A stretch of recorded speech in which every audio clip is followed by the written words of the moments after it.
Hey guys, it's Adam from Lucipixel, and welcome back. Now this week I want to talk about what has been going on with Blizzard Entertainment / Activision.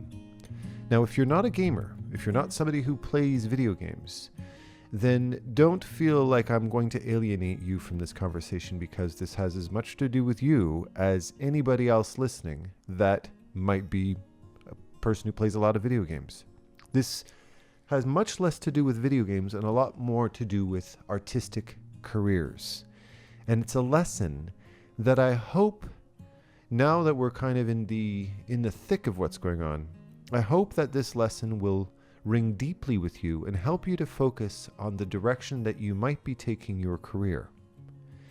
The reason I feel this conversation is a conversation we really need to have is because I'm a teacher, as you know, right? I run an online mentorship, and I have the pleasure of helping hundreds and hundreds of artists with their work, and I get to hear and experience what it's like for you to be chasing after a career, to try to be fashioning your art and your style and your direction towards a specific type of career.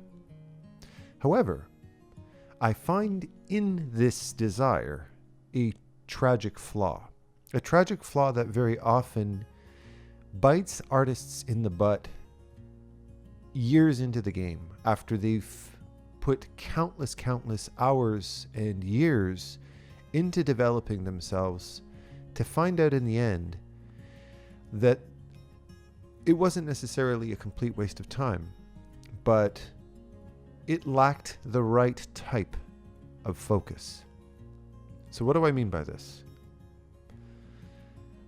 Many artists that I have taught have a set goal in mind. They have a desired destination for the type of artwork that they want to produce, the type of studio they want to work for, the type of games that they want to work for, be it tabletop games like Magic the Gathering, or video games, or producing for films. They have their crosshairs set on a very specific location.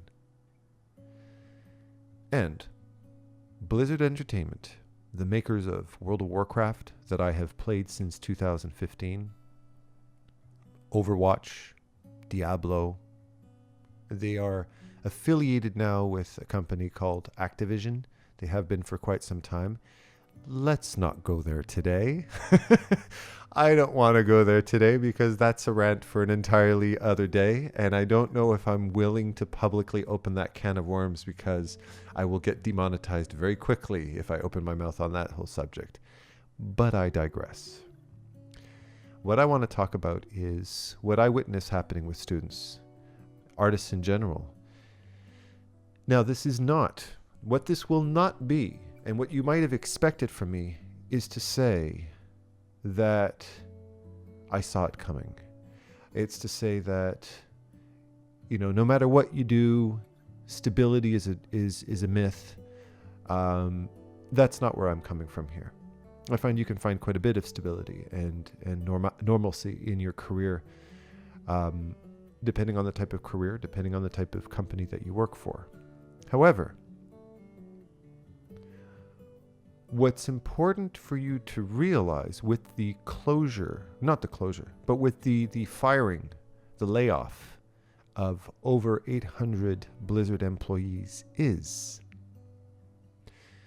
that to these employees, their dreams have been shattered.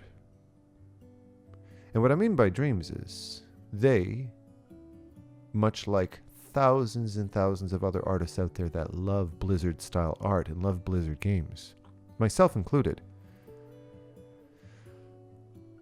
reached their gold bar standard. They fought, they worked their butts off to get to this place, to reach this heavenly chamber of production, and they were there, and they basked in all of the notoriety and fame and AAA goodness that came with it. And then politics and money got involved, and they decided to sack a huge number of these artists, programmers, PR, whatever. They just sacked them. Now this happens. This happens a lot. This happens all the time. Nobody, no company is immune from this type of hardship. Sometimes complete and utter failure. You know, look at Blockbuster, just as one little example. World dominating company in video rental. Remember that? And then Netflix came around, and it was within a couple of years, it just vanished. I saw one Blockbuster in Verdun, a neighborhood here in Montreal. One Blockbuster just sitting there all alone, and I went, wow, how the hell did that? It's like seeing a fly in the middle of winter in your house, and you're like, how the hell did he survive this long in minus 30 weather? You know, how the hell did he pull that off? These things happen. This is life. And for any artist within the last 15 years who have aimed their sights at Blizzard, which they have, which I don't blame them for, because it is a great company that produces great stuff, despite all of this crap that's going on.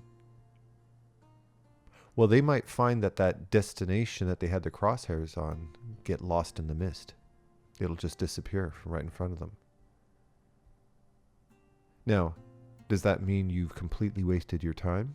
Well, no, because one way or another, it was a catalyst for you to develop your artistic skill and to push yourself in a certain direction. And yes, of course, an art style that popular can and will continue to thrive. It's a very popular, look at, bunch of games out there that all kind of take on that animation / concept art style of artwork. It's very popular. But Blizzard, which a lot of my students have told me, I want to work for Blizzard. Well, it might not be around forever.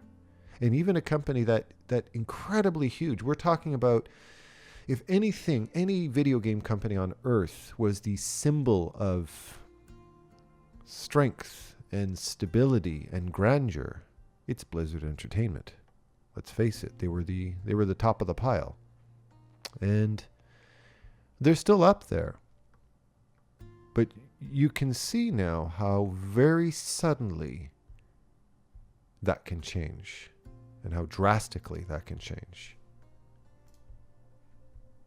So what does that mean? Is Adam saying give up? Is Adam saying don't have a goal? Is Adam saying, don't drive yourself on a single focused ambition and diversify? No, I'm not saying that. What I'm saying is, look at the bigger picture. Don't look at Blizzard as a destination. Look at Blizzard as a creation. What made Blizzard? Who made Blizzard? What was it founded on? What made it famous? Well, it was founded on this tiny little handful of very ambitious, very focused, very passionate gamers that decided to take on this hugely ambitious project, basically create their own fantasy game. And I mean fantasy as in their fantasy, not as in the genre fantasy. They had a fantasy to create a fantasy, all right? There. And they did it. And they never expected to get the fame. They never expected to get the huge crowd of people flocking to this game. They were not prepared for this demand. And shut up with all your World of Warcraft puns, okay? All right, I'm not doing an Illidan impression. I'm in my 40s. Chill out, all right? I do, but I just won't do it on the mic. Anyways, I digress. These guys were not aspiring to be, quote, Blizzard artists. That's not what they were aspiring to be. They didn't look at other Blizzard artists and say, I want to be that, because they created it. They were the creators of this thing. They weren't chasing after a dream. They were creating a dream. Do you see the difference? And their single-minded focus created this beautiful, timeless piece. Whether or not World of Warcraft ever dissolves or not is irrelevant. What matters is what was created. And what matters is that it will always stand as a testament to the power of human passion and human collaboration. That's what World of Warcraft symbolizes to me, and it always will. I mean, I own the latest expansion, and I have barely played in the last year because I've been bored of it. But that's a personal opinion. That doesn't change the way I feel about the legacy of World of Warcraft. I still own an MMO mouse because I plan on picking it up again. And I do have hope that it will go somewhere. But even if it doesn't, it has already proven itself to me and to millions of other players around the world. You as an artist are a creator. And don't forget that. There's more to being successful. There's more to being famous. There's more to it than just being able to pull off that style of art incredibly effectively. You go to Comic-Cons and everybody does Marvel fan art, right? Because it's catchy, it sells, but you get enough of those and they start to dilute themselves so much that it doesn't really matter who did the art, right? At a certain point, it just becomes more of the same. Every now and then, an artist will come out and redesign, reinvent certain famous characters in a way that's noteworthy. And they gain notoriety for their ability to do that. Well, what is it that made that art so cool? What is it that attracted so many people? Well, it was because they understood the trend. But the art, the style that they applied to that trend was entirely unique to themselves. They weren't just being another Marvel artist. They were being somebody who did something completely different and applied it to something familiar and created something really cool. That's what made it popular. That's what made it loved and admired. Like, wow, that guy really knows Marvel art really well, and look at the twist he took to it. We can see how he understood the culture, but he delivered it in such a unique way. It's just phenomenal. It's the originality that attracted the attention in the first place, right? There's another irony, and it's something that I spoke about recently, and I've mentioned in the past. I spent my entire life with that single-minded focus. I wanted to be a Disney artist. There was no middle ground. There was no gray area for me. I wanted to be a Disney artist. I wanted to be a Disney cartoonist. I had a single-minded focus to do that, and I knew without any doubt that that's what I was going to be. I knew I was going to be a classical animator working on Disney films one day. And I spent my entire high school life and my entire college education focusing towards that. And as I mentioned, if you followed me for any length of time, I mentioned that while I'm in school, 3D is... Toy Story came out, and all of a sudden 2D just took a sudden and drastic nosedive. And I couldn't find work for the life of it because there's a huge industry, thousands of people laid off, and I was a rookie. I was a nobody. So those few little jobs that a couple of, the senior 2D artists managed to salvage. They kept them and everybody else lost their jobs. And I had to learn 3D. I had no choice. If I wanted to stay in animation, that is. And I did that for years. And then time passed. I learned 3D. I learned Flash. I learned After Effects. Then I got into concept art eventually. And I started doing illustration and applying that into the video game industry really early in my career. And then at a certain point, I decided to say, screw this, I'm going to do it my way.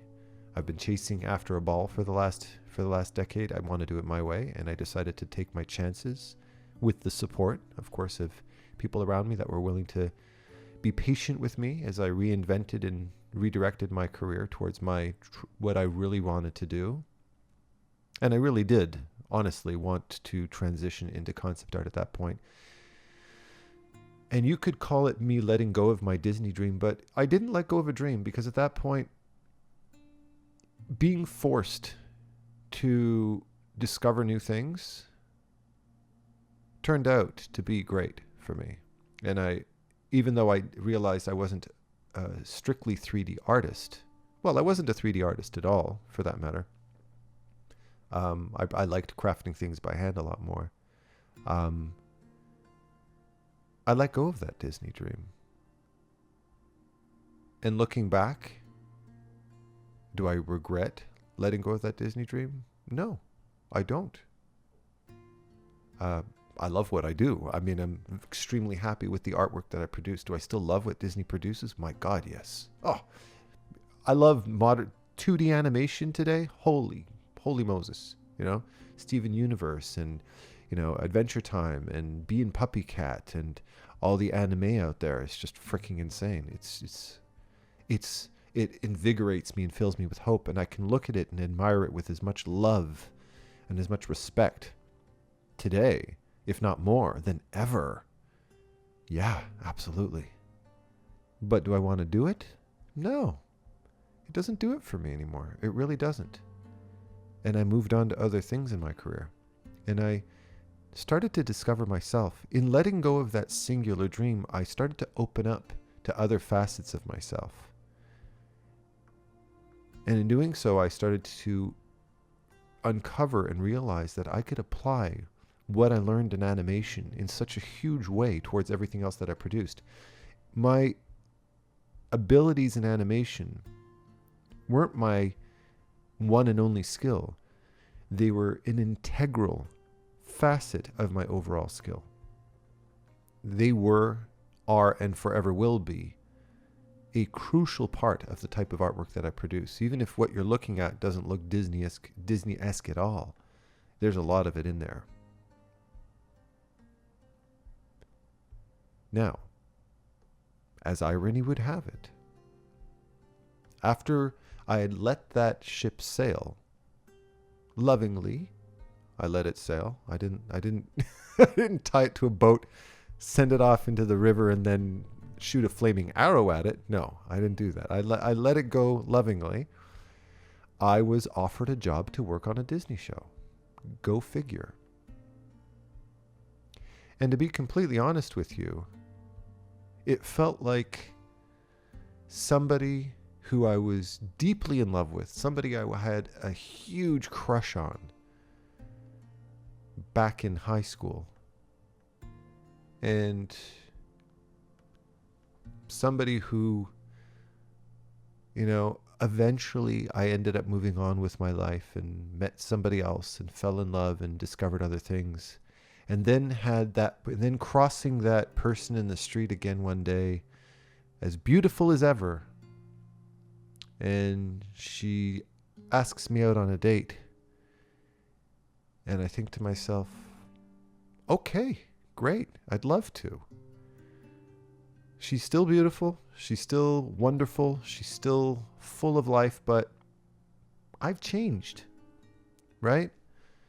But I can still admire her for everything she is. But I've changed, right?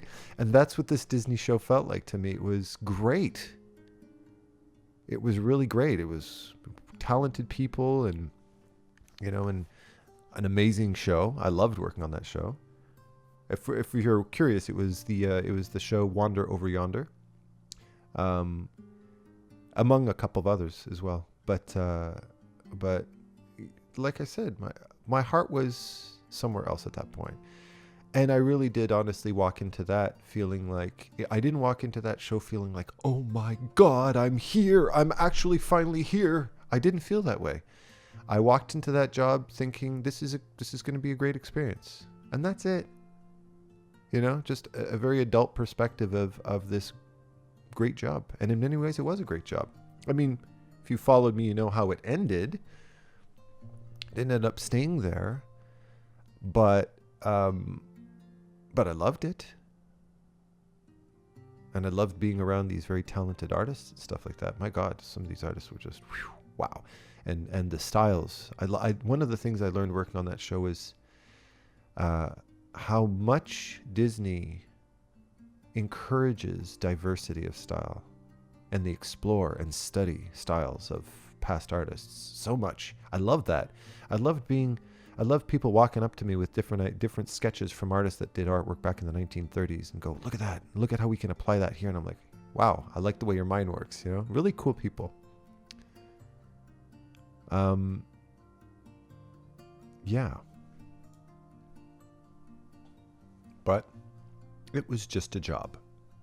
It was just a job. And when that job ended, I didn't walk away feeling like I failed at life. I didn't walk away feeling like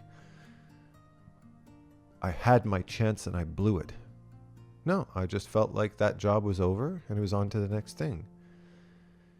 And the next thing that I found, the next thing that I discovered after that, as you know, if you followed me for any length of time, was the greatest experience of my life. And it wasn't Disney.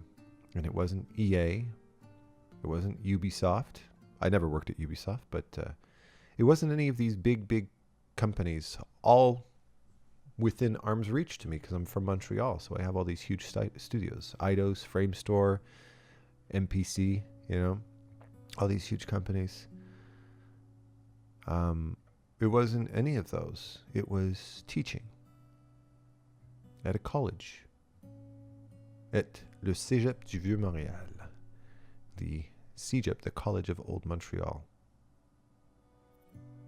Not only that, but I was teaching in my second language, not even in my first language. I taught in French, not English. And I walked in, like I've mentioned it a million times, I walked into that room completely unexpectedly. And it was as if somebody turned on a Honolulu sunset in my brain. I just went, oh, you people. Holy shit. Oh my God.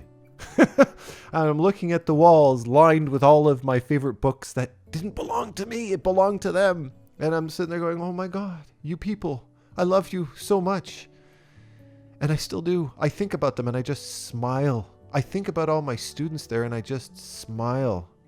I think about the frickin', it's a college. I mean, how attractive can a college be? It's a public school. And I think every time I walk into that place, I feel like I'm about to feel good. I prepare for feeling good. It was because I realized that my dream was not a location. My dream was not a company name like Blizzard or EA. God, please don't ever make EA your dream company to work for. What a shit company. But I digress. But EA, Ubisoft, Framestore, Magic the Gathering, or Wizards of the Coast, any of these companies, don't make that.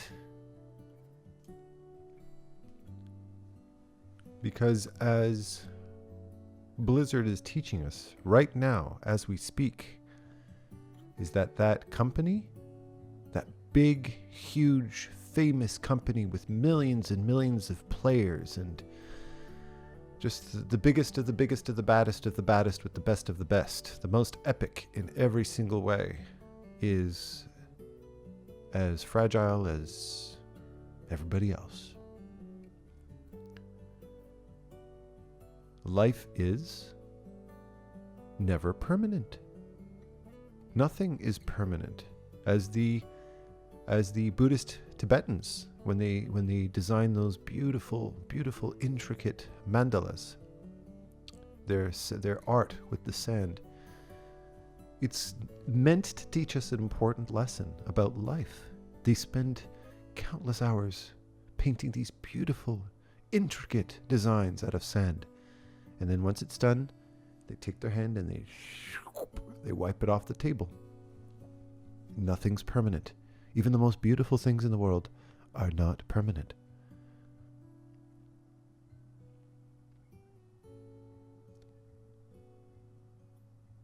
When you're focusing on your career, trust me on this one. Take it from somebody who knows. Fight the temptation to design your entire portfolio around a singular external inspiration.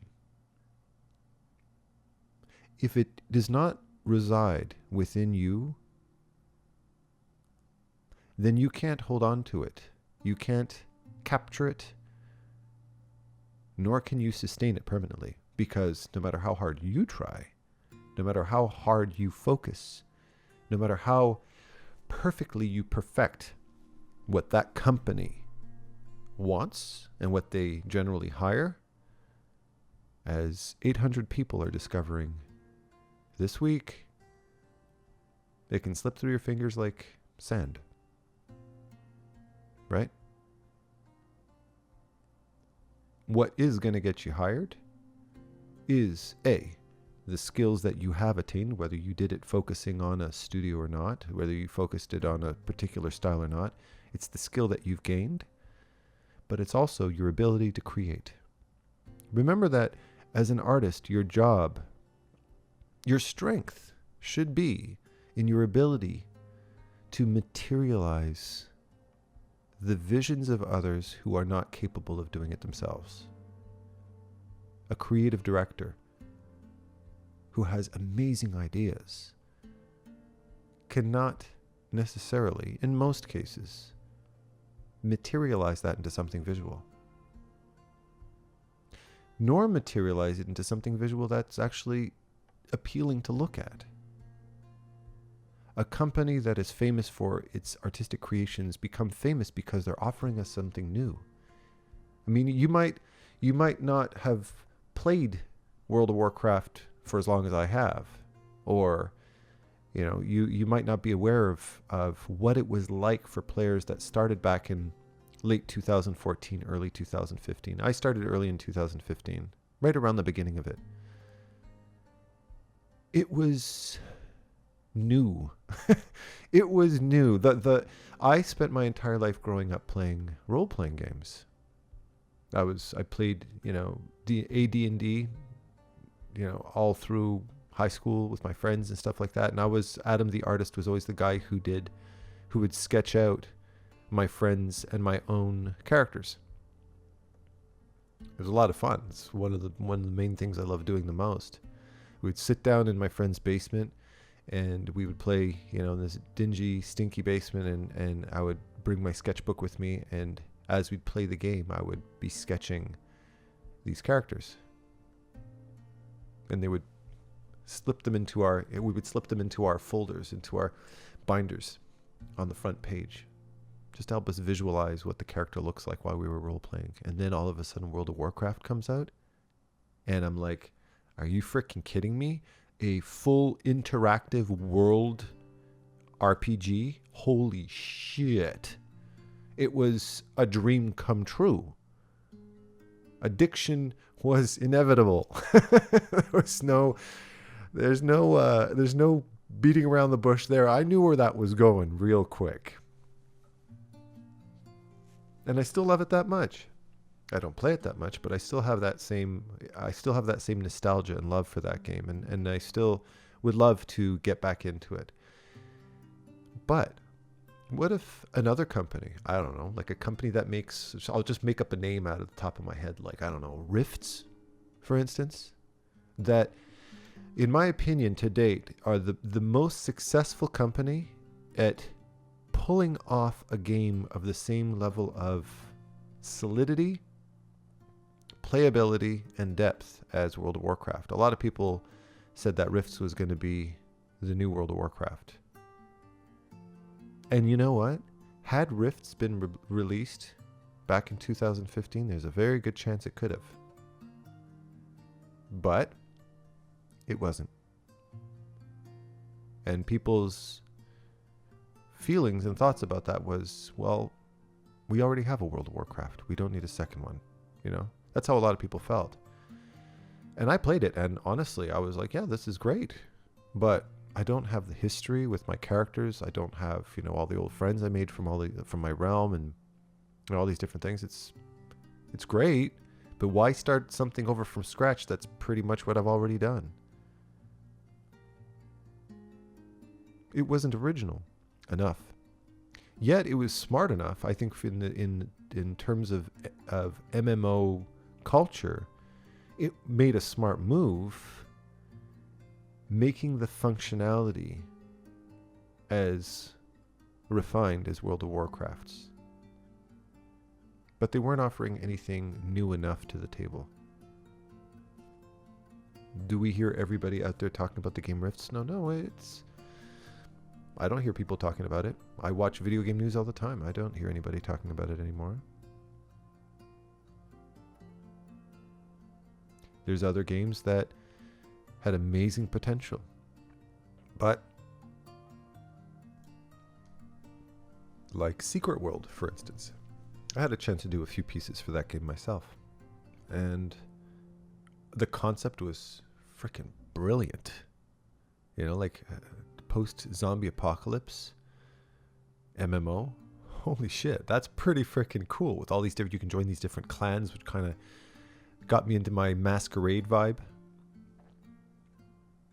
But they buckled under the pressure in ways that Blizzard and Apple are extremely gifted at navigating. And they released it, in my opinion, maybe a month before it was ready to be released. And, well, 5 minutes into the game, people found the game unplayable. And within a couple of weeks, became free to play, which is generally an indication of, oopsie, right? We screwed up. Very few games have been able to maintain a monthly subscription system like World of Warcraft, and World of Warcraft have never dropped it, and I really hope they never do, because I think that would be a very big mistake. I think people would immediately start to take that game for granted if they did.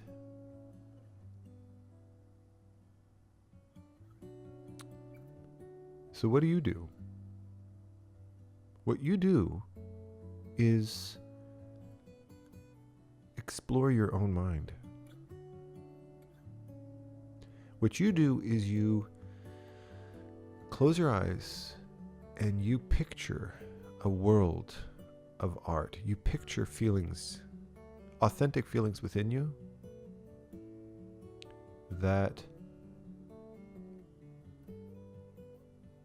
really, really excites you creatively. It's hard to do that though when those popular companies are screaming in your ears. Look at how gorgeous I am. Look at how cool I am. It's hard to do that. It's very difficult to notice your own abilities, to notice your own quality when you're so hyper-focused on other people's abilities. That's kind of the challenge you have to face under the circumstances when you're dealing with this kind of thing. But you got to shut that out. You got to close your eyes. You got to start looking around at you and who you are and think to yourself, what matters to me? I'll tell you why. Because what matters to you personally is what's going to get you hired. Because the more personal you get with your creations, with your creativity, with your style, with your focus, both creatively, technically, and emotionally with your work, when you can tie your heart into what you do, it becomes authentic.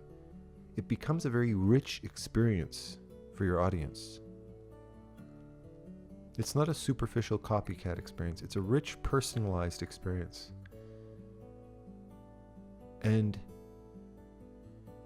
directors, artists, at least any of them with any particular skill and hiring ability that can recognize true talent, will look at that and say, she's got something special going on. There's something unique. She can bring something to the table that we could really benefit from. And a studio will greatly benefit from your originality, from your skill. A really good example of this is probably, in my opinion, one of the most loved producers in the art community on earth right now, Rebecca Sugar, the producer of Adventure Time. You look at her, I remember watching the video of when she was singing that song, You and I Will Always Be Back Then.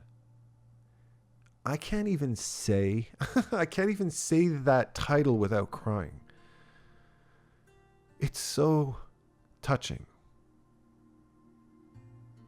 And when you look at Rebecca and everybody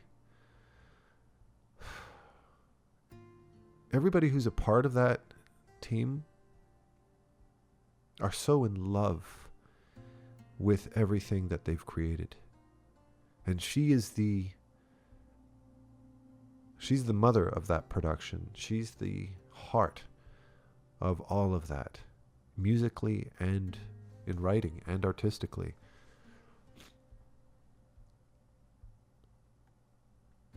That show is a manifestation of her body, mind, and heart.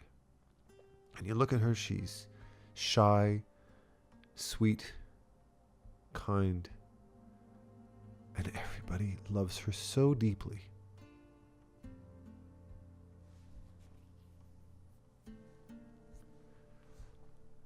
Her beauty is in her authenticity. Her beauty is in her ability to let go and be herself. And that skill of hers transcends any technical skill she'll ever have.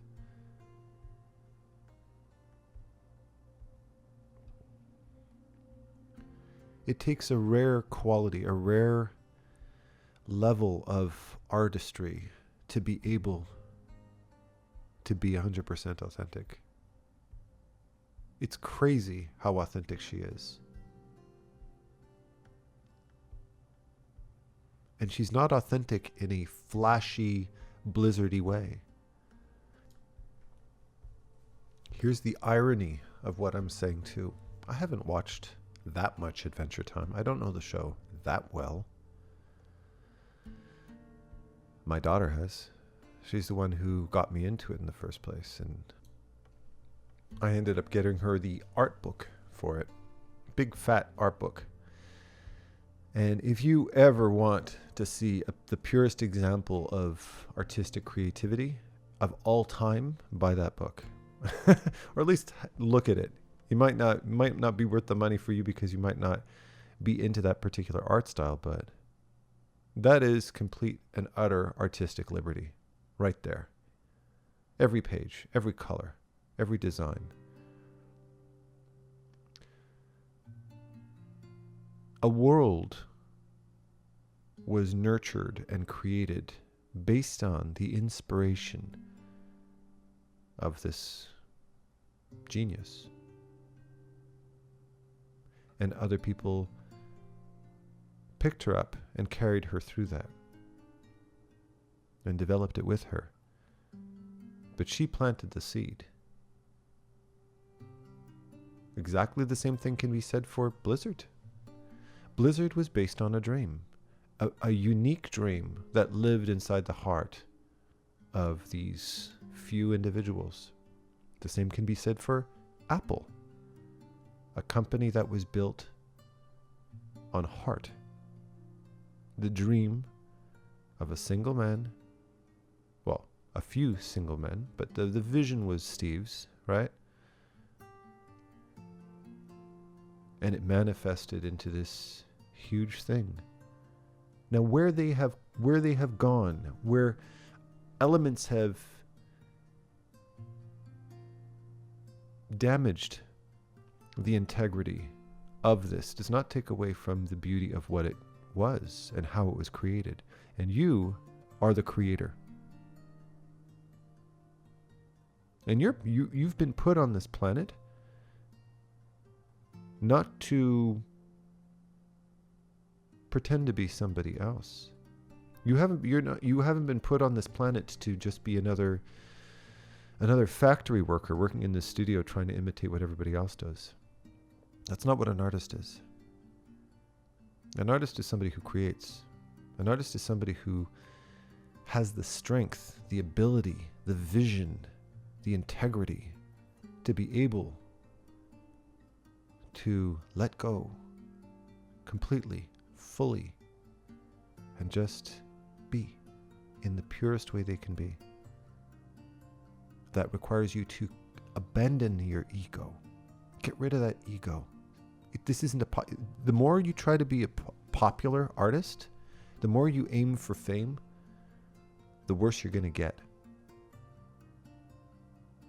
Trust me. The worse you're going to get. The less popularity you're going to have.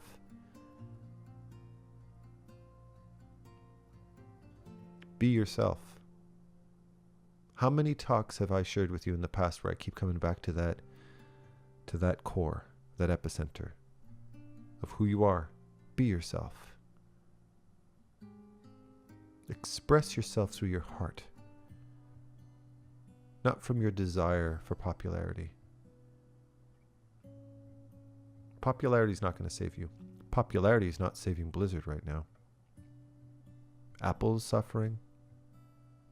Blizzard's suffering. All of these big companies, they're all suffering. And they're suffering not because they're not keeping up the technical race. Not because they don't have the biggest, flashiest gadgets. They still do. Bigger and badder than everybody else's in many cases. They're suffering because they're losing their integrity. They're forgetting about that vision. And everybody who fell in love with them and everybody who followed them and all the real fans fell in love with them because of what they represented. And when you damage what something represents, no matter how big and strong you are, you will fall. And that's what's happening with Blizzard right now. And that's what's happening with Activision. We're coming in and crapping all over that company. And Activision doesn't give a rat's ass. Don't get me started on that, all right? Adam, you're talking to yourself. Nobody's getting you. You're getting yourself started, so just knock it out. Okay, I will. I'm sorry. I apologize. All right. Sorry, I'm just talking to my schizophrenic twin over here. This is what your legacy is. You've been put on this planet to create something unique. You've been put on this planet to create something new. And the reason you think this is too big for you, or the reason you think this is a huge, difficult thing, is because you're trying to compete with somebody else. You're trying to be the next Blizzard. You're trying to be the next EA. You're trying to be the next Apple. Don't. That's why it seems unattainable. But understand that no matter how hard every other human being on Earth ever tries, despite all of the money and resources and skill and technology, nobody on this planet, no company on this planet will ever be able to be better at being you. You are the king of your own castle. And you're too blind to see it because you're too busy trying to climb somebody else's. And this isn't just, I'm not just trying to be a, quote, an influencer. I'm not just trying to, quote, inspire you. I'm telling you that this is This is where the success of your future resides.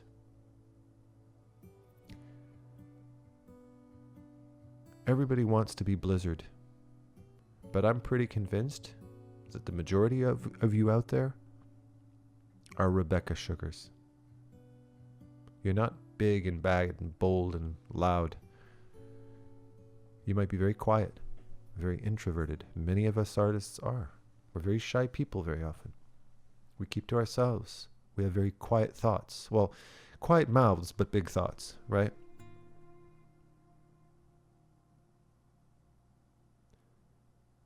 Learn yourself, be yourself, and express yourself, and don't give a rat's ass who judges you for it. What you want to do is find the crowd that respects you for what you do. You want to pick your own friends. You want to pick your own crowd. But again, as a responsible adult, I have to say this. If being true to yourself, as hypocritical as this might think, if being true to yourself means causing yourself or others harm, physically or emotionally, then that's something you need to address first, because I don't wish anybody harm. But I know I'm speaking to the great majority when I say that you don't have any harmful intentions. However, there might be a lot of sadness in you. There might be anger in you. There might be bitterness, resentment, fear. Oh, we all have that, don't we? Well, that's one of the benefits of being an artist. All of those negative feelings are both negative, but also very powerful. And powerful emotion translates beautifully into art.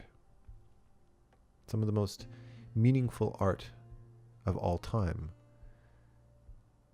has a very dark undercurrent to it. So there's no harm in that. Express yourself to your heart's content. Just don't hurt yourself. Don't hurt other people. Okay? I know I keep getting back to this kind of this gentle tone with my talks, but that's what happens when you get personal. All of that outside noise starts to quiet. All of that marketing bullshit starts to drown out, and you find yourself in a very quiet and gentle place. In your mind, in your feelings. This is where you want to be. Get lost in it. Enjoy it. And create it. Okay? So, thank you again for joining me today. I, as always, want to thank you for being the best community on earth, bar none. I think you guys are absolutely lovely people. And happy painting, and I will see you soon. Take care.